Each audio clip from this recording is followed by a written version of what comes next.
about that's my final story. I want to talk about Gabon. Talk about Gabon and talk about how Nigeria can exploit Gabon. So I went through all their games. I did not watch the full games, but I went through the key important moments in their game, and I realized that there are some areas that Nigeria, in fact, Nigeria's strength is their weakness. That is one thing. Nigeria's strength is actually what their weakness, and also too, Nigeria's weakness could also be their strength. But I think that I would say Nigeria's strength is actually what they are weak. I will tell you quickly about Gabon now. So this is a Gabon game now. This was a game they played against Gambia. This was a game they played against Gambia. You can see clearly here, just like Semi Ajay, you can see Manga is giving that Gambia enough space to run behind. So most of the goals, before I even show you some few things here, most of the goals Gabon normally concede is that it's either a run behind or set pieces. They don't, when you cross the ball in their box, they don't deal with crosses very well. And they scored. That was the areas they, a lot of them what exploited them. They don't know how to deal with crosses. So this was against Gambia, and this was a goal. You can see that the gap between the defender and the striker was still wide. But the guy there, Manga, is their captain. The guy is not even playing, he's playing a semi-pro currently. The guy is very slow. So because he's very slow, I think he's 39 years of age now, 38, 39 years of age, African age, 38, 39 years of age. He's very slow. So the guy could exploit the space behind him and he scored. So you don't see a lot of things there too. So this was the cross.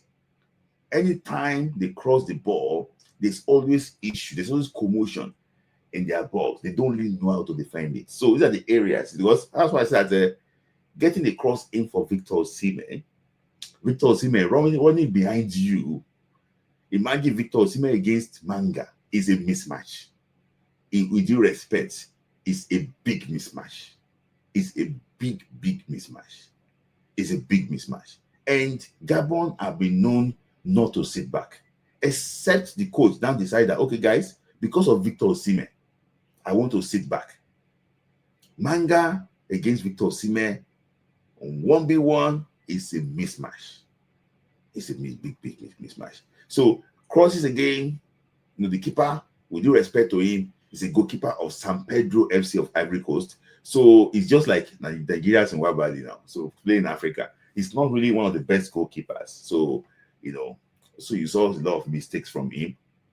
They have their defensive player. One plays for a team in Mali. I think he plays for a team in Mali, and it's semi-pro. That's a central defense. So against Victor Osimhen, you will fancy him a lot if he's fit for this game. I hope he's fit.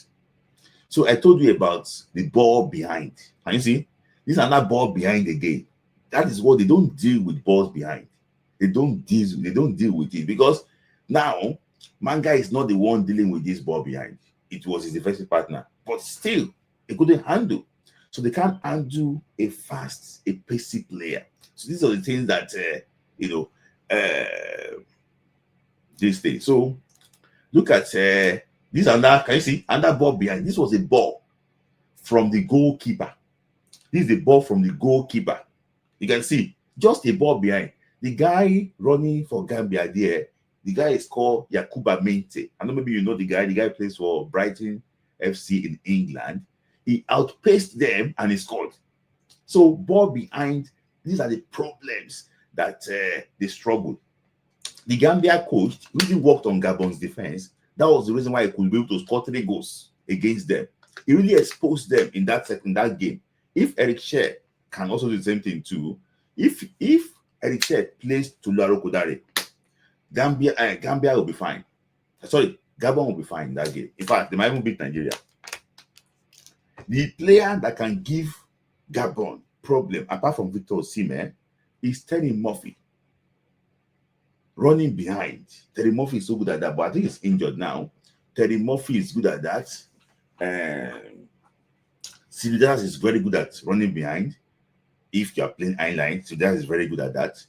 But Arokodare, I don't know as you They will have a field day. They are fine. Al cannot head the ball very well, cannot run behind very well. So there's no threats for Gabon defense. You due respect to him. Uh, so so this was another cross. When they get in cross, this was against Kenya. Against Kenya in the at the what that name was what that name was called though? Is it sorry, I forgot the name of the stadium called. Another cross again. They considered from this cross again. So long ball. Sorry. Okay, sorry. This is that goal. I won't talk about that goal. So you can see clearly here too. Crosses in the box are the areas that they struggled on. This was how they considered too against Gambia. Crosses from the box.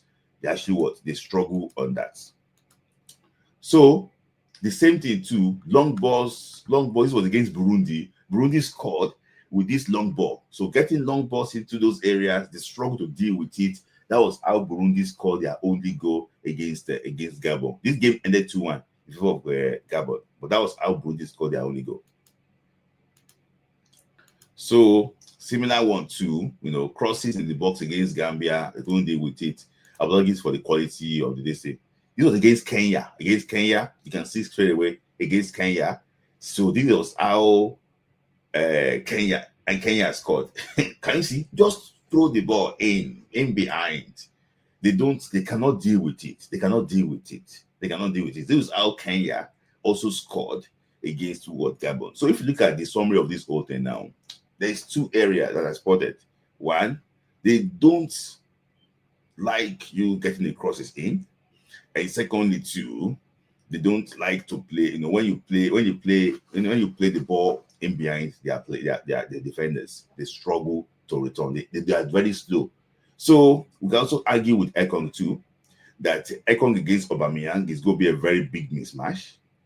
But Aubameyang against Ekong might be a mismatch. Osimhen against Manga is also a mismatch. So there's two sides to all these things. But I promise that this game is going to be a very interesting game in Morocco. So Yayo Stadium, thank you. Yayo Stadium, thank you. So in Nairobi. So yeah, thank you for that, King Sport. So that is that. I'll be talking about how the team can out Nigeria next week. Then after next week, by the upper week, the list will be out. So we talked about the list, and I would love to preview what's it called? DR Congo team and also Cameroon team and also Cameroon team too. Maybe I will do that one all together in a video and just post it. I will just look at that because I believe that if we beat Gabon, we'll go face any of those two teams. And DR Congo team is not good without you and Wisa. And if you are listening to Eddie Howe today, he said that Wisa will be back in 2 weeks. And that 2 weeks is international window. Will Congo call Wisa to come back because he's going to be training with the team for the first time in 2 weeks. So will DR Congo be able to call him? Because he said the coach said he needs 6 weeks to gain his full fitness. So with DR Congo without Wisa, it's tough. It's tough for them.